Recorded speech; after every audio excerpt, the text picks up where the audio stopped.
you're in the lock out position. You rotate just twice. So you're starting in the tan cell position, this one underneath. You change twice. On the second one, I want you to fire. You fire in line with your own shoulder. You can go up a little, but don't, if it's a lot of pressure on your arm, don't force it. He's probably going to use a jar, now your chin and your lab cell. So you're here. You can use this one, the hook cell, to cross over a little bit.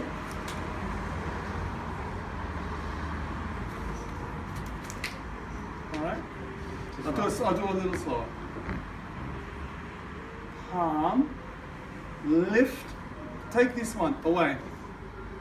Face, control the blind side.